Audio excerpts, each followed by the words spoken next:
খালি শুনিচ্ছেন না দেশে নাকি আইন শৃঙ্খলার অবনতি হচ্ছে, কিন্তু বাস্তবতা কি তাই? নাকি আমরা এতদিন চুপ ছিলাম বলে অন্যায়গুলো চোখে পড়েনি?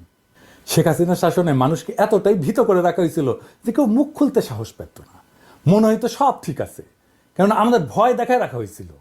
আজ একটা মেয়ের ওনার নিয়ে কটূক্তি করা দেশ জুড়ে আলোড়ন হয়েছে। কেন?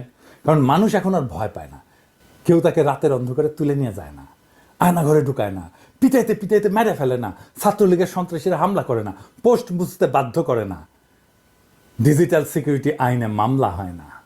অথচ হাসিনার আমলে নোয়াখালীতে ধানের শীষে ভোট দেওয়ার অপরাধে এক নারীকে গণধর্ষণ করা হয়েছিল না?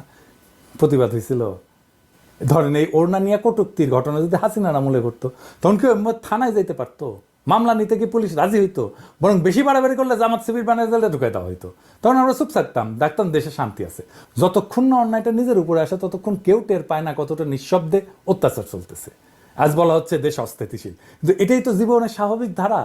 মনে আছে জগন্নাথ বিশ্ববিদ্যালয়ে খাদিজার কথা?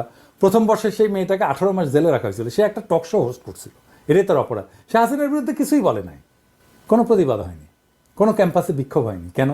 কারণ প্রতিবাদ করলে ছাত্রলীগের হামলা আসতো, পুলিশ গায়েবী মামলা দিত। আর সেই নারীর কথা মনে আছে যার স্বামীকে ধরে নিয়ে গেছিল পুলিশ? স্ত্রী যখন থানায় গেল স্বামীকে ছাড়ানোর জন্য, তখন তাকে ওসি বলল যে আপনি তো সুন্দরী, এক রাত থাকেন আমাদের সাথে, স্বামীকে ছেড়ে দেবো। তখন কেউ কিছু বলতে পারছেন? পারেননি। কোথাও কোনো প্রতিক্রিয়া হয়েছে? হয়নি। একজন রোজদার নারীকে ধর্ষণ করতে করতে হত্যা করলো র্যাবের আলেপুদ্দিন। আমরা জানতে পারছি বহু বছর পর, স্বামী চুপ ছিল, বলে নাই ভয়ে। যদি তাকে গুম করে ফেলা হয় তখন দেশে কোনো গণ্ডগোল হয়নি, কোনো বিচার হয়নি। তাই কি তখন দেশ ভালো ছিল? যদি কোনো সমস্যা না থাকায় স্থিতিশীলতার চিহ্ন হয়, তাহলে পৃথিবীর সবচেয়ে শান্তিপূর্ণ দেশ হচ্ছে উত্তর কোরিয়া, যেখানে কেউ কথা বলতে পারে না, প্রতিবাদ করতে পারে না, সরকার যা বলে সেটাই চূড়ান্ত। আজ বহু বছর পর মানুষ কথা বলতে পারতেছে, প্রতিবাদ করতে পারতেছে, বিচার চাইতে পারতেছে। কেউ হিজাব খুলতে বললে নারী তার অপমানের বিরুদ্ধে রুখে দাঁড়াচ্ছে। অথচ এখন কিছু মানুষ আফসোস করতেছে, আগের আমলেই তো ভালো ছিলাম।